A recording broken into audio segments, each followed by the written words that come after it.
خون کی خرید و فروخت کا حکم، کیا خون کی فروخت جائز ہے؟ ایک سوال. دوسرا سوال یہ ہے کہ کیا مجبوری میں انسانی خون کو خریدا جا سکتا ہے یا نہیں؟ دوسرا سوال.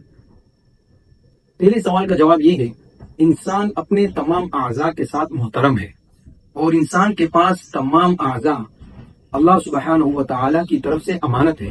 انسان کو ان تمام اعضاء سے نفع اٹھانے کی اجازت تو ہے، لیکن اسے اپنے کسی اعضوں کو بیچنے کی اللہ تعالیٰ کی طرف سے اجازت نہیں ہے.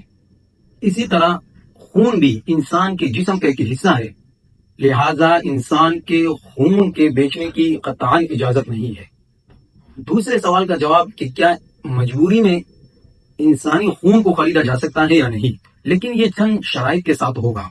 نمبر 1، مریض کو خون نہ دینے کی صورت میں مریض کی ہلاکت کا خطرہ ہو، اور ماہر ڈاکٹر کی نظر میں مریض کو خون نہ دینے کی صورت میں مریض کی ہلاکت کا خطرہ ہو، اور ماہر ڈاکٹر کی نظر میں خون دینے کے سوا کوئی دوسرا راستہ نہ ہو، تو اس صورت میں مجبوراً انسان خون خرید سکتا ہے.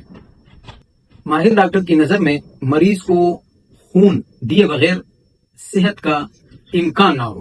ان دونوں صورتوں میں مریض کی جان بچانے کے لیے خون دینا اور خریدنا، ان دونوں کے ساتھ ساتھ ثواب بھی ملے گا. ماہر ڈاکٹر کے نزدیک مریض کے مرض بڑھنے کا اندیشہ ہو خون نہ دینے کی صورت میں، تو اس صورت میں خون دینے کی گنجائش ہے.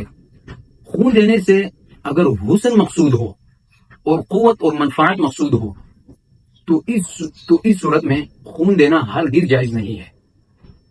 یہ بات ذہن میں رکھیں کہ جن مخصوص حالات میں جن شرائط کے ساتھ مریض کو خون دینا جائز قرار دیا گیا ہے، ان حالات میں اگر کسی کو بلا قیمت خون نہ ملے تو ان کے لیے قیمت دے کر خون حاصل کرنا بھی جائز ہے، مگر خون دینے والے کے لیے قیمت لینا جائز نہیں ہے.